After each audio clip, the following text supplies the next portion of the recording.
आपण गोड शंकरपाळी बनवत आहोत. त्यासाठी 1 वाटी दूध, 1 वाटी साखर, 1 वाटी तूप, 1 चमचा वेलची पावडर आणि थोडंसं मीठ हे सगळं गरम करून घ्यायचं. साखर विरघळली की मग ह्याच्यामध्ये हे पीठ मळायचं.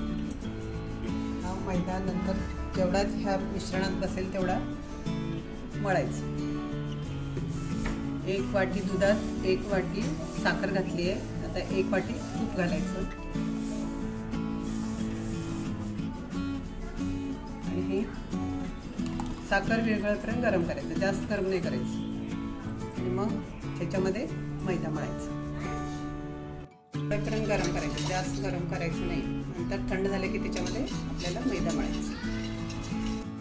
दूध साखर याचं मिश्रण आहे ते थंड करून घ्यायचं असं परातीत ओतून आणि मग त्याच्यामध्ये आपण मैदा घालून मळायचा. जेवढा मैदा याच्यामध्ये बसेल तेवढा घालायचा आणि थोडंसं मीठ आणि वेलची टाकायची मळताना.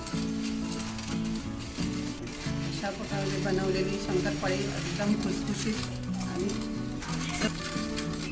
ही अशा प्रकारे बनवलेली शंकरपाळी एकदम खुसखुशीत आणि चवदार बनते. थोडीशी 1 चमचा वेलची आपण टाकायची आणि मग त्याच्यामध्ये जसा मैदा बसेल तेवढा घालायचा. आणि मैदा मळताना त्याच्यामध्ये थोडंसं मीठ घालायचं. आधी मीठ घालायचं नाही, नाहीतर ते दूध असतंय ते दूध फुटण्याची शक्यता असते. म्हणून मैदा घातल्यानंतर मैदा मळताना त्याच्यामध्ये मीठ घालायचं. आता आपण ह्याच्यात बसेल तेवढा थोडं घालत मळायचं.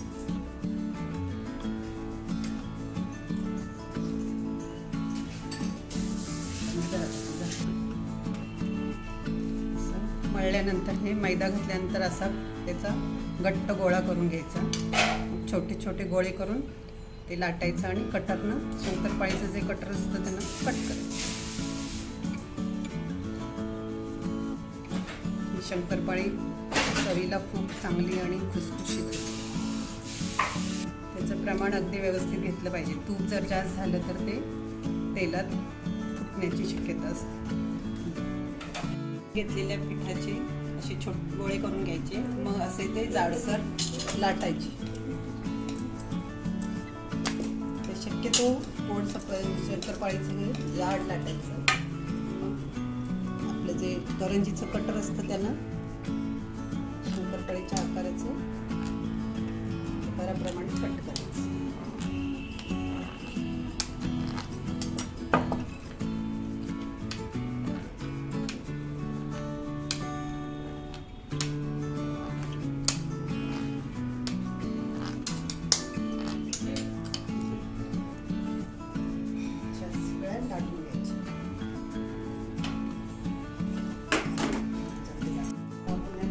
कट करून घेतलेल्या आहेत शंकरपाळ्या. त्या आता आपण बारीक गॅसवर तळून घ्यायचे. बारीक गॅसवर तळायच्या म्हणजे आतमध्ये कच्चा राहत. मोठा गॅस केला की वरून भाजतात आणि आतमध्ये कच्चा राहतात. अशा बारीक गॅसवर हलवत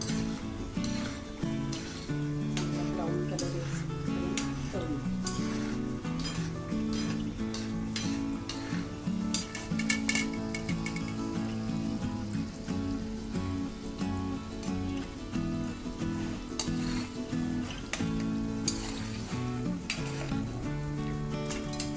गॅसवर असा शंकरपाळीचा जसा कलर असतो ना तसा कलर येईपर्यंत आपण तळून घ्यायचं.